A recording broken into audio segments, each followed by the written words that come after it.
नमस्कार दोस्तों, मैं हूं रामेंद्र सिंह चौहान। आपकी पीढ़ियां कैसे बर्बाद हो रही हैं, इसका आपको सहज अनुमान भी नहीं होगा।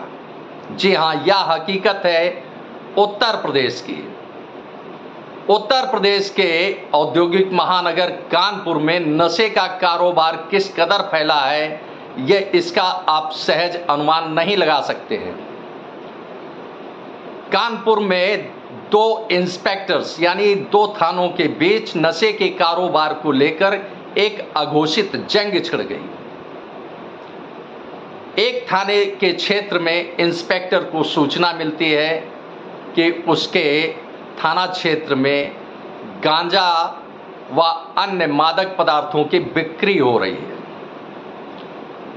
उस इंस्पेक्टर ने तहकीकात की, सुराग रसीद किया, यानी सूचनाओं को एकत्र किया। इसके बाद मादक पदार्थों के बिक्री करने वाले गैंग को दबोचने के लिए, यानी जो गांजा बेच रहे थे उनको पकड़ने के लिए जाल बिछाया। लेकिन मादक पदार्थों की बिक्री करने वाले इस गैंग को शायद भनक लग गई और वह उस थाना क्षेत्र से निकलकर दूसरे थाना क्षेत्र में चला गया।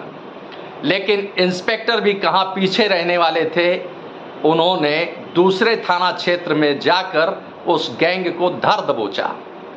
अब जब गैंग पकड़ा गया, मादक पदार्थों की बिक्री वाला गैंग पकड़ा गया, तो इसके बाद पुलिस महकमे में हड़कंप मच गया। छानबीन होने लगी तो पता चला कि उस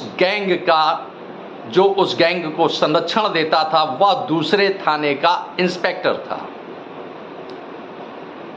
अब इसके बाद जो गैंग पकड़ा गया, उसके गैंग के सदस्यों के परिजन अपने आका इंस्पेक्टर के पास गए कि फला फला इंस्पेक्टर ने गिरोह के सदस्यों को पकड़ लिया है, लिहाजा उनको छुड़ाएं।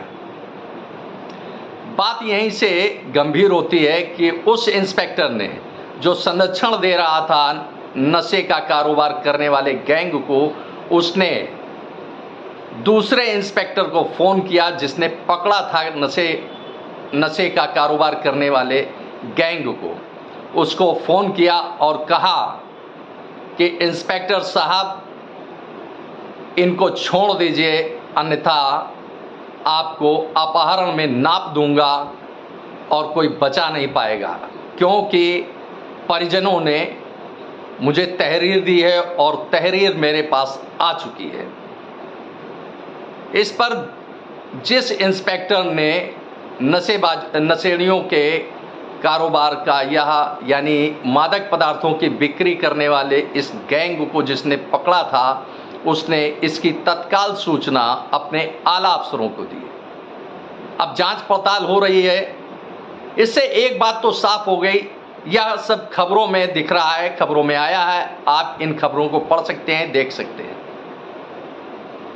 इससे एक बात तो साफ हो गई कि नशे का जो कारोबार है, जो मादक पदार्थों का धंधा है, उसको कहीं ना कहीं पुलिस का संरक्षण हासिल होता है, क्योंकि तभी वह खुलेआम कारोबार करते हैं। जिस इंस्पेक्टर ने नशे के कारोबार के इस गैंग को पकड़ा है, उस गैंग के पास से करीब 1 किलो गांजा बरामद हुआ है।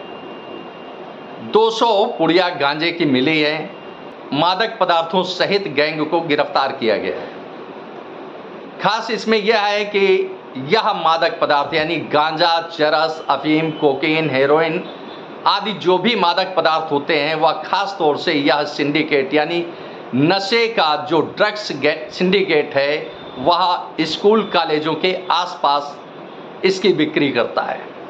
जाहिर सी बात है कि स्कूल कॉलेजों के आसपास मादक पदार्थों की बिक्री होगी तो उसकी चपेट में छात्र छात्राएं, युवा आएंगे।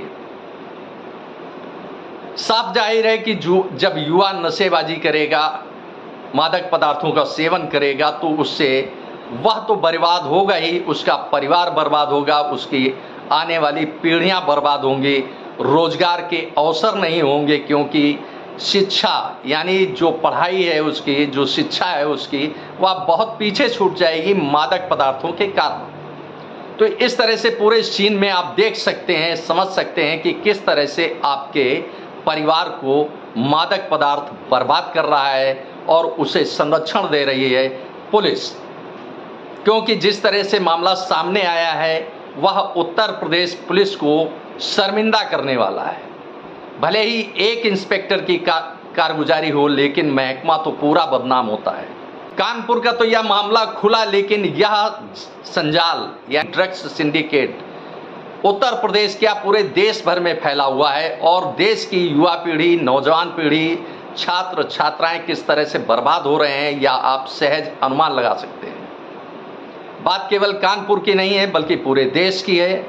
इसी तरह एक और मामला है, यह मामला भ्रष्टाचार का है, यह भी कानपुर का मामला है। इसमें इंस्पेक्टर कलेक्टरगंज 50,000 रुपए रिश्वत लेते हुए एंटी करप्शन टीम के हाथों रंगे पकड़े गए। इंस्पेक्टर कलेक्टरगंज ने कराची खाना में एक मकान खाली कराने के लिए 50,000 रुपए की मांग की थी, जिसे पीड़ित परिवार ने दिया और इसी में वह लपेट में आ गए और अब सस्पेंड कर दिए गए हैं। जांच होगी तो पुलिस का चेहरा एक यह भी है कि पुलिस कितनी आपकी हमसफ़र होती है, आपकी कितनी मित्र होती है, कितनी हमदर्द होती है और कितना न्याय देती है। यह पुलिस का एक चेहरा और आपके सामने दिखता है। इस तरह से पुलिस कहीं नशे का कारोबार करा रही है, उसे संरक्षण दे रही है, और कहीं पुलिस सौदेबाजी करके एक परिवार को लूटने का काम कर रही है। खास यह है कि उत्तर प्रदेश तो बहुत बड़ा है। कानपुर में अकेले देखें, जैसा कि खबरों में सामने आया है कि कानपुर में 15 करोड़ रुपए के गांजे का कारोबार प्रतिवर्ष होता है।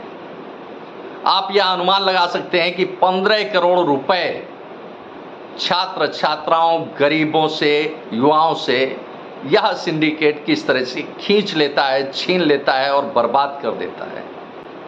आपने इस वीडियो को देखा, आपको यह वीडियो कैसा लगा कमेंट बॉक्स में हमें अवश्य बताएं। वीडियो को शेयर करें। यदि आप हमारे चैनल पर नए हैं तो हमारे चैनल को सब्सक्राइब करें, जिससे हमारे आने वाले वीडियो, आने वाले नोटिफिकेशन आपको मिल सकें।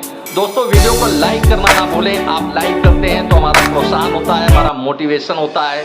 आपने वीडियो को देखा, आपका बहुत बहुत धन्यवाद। Thank you. जय हिंद, जय भारत।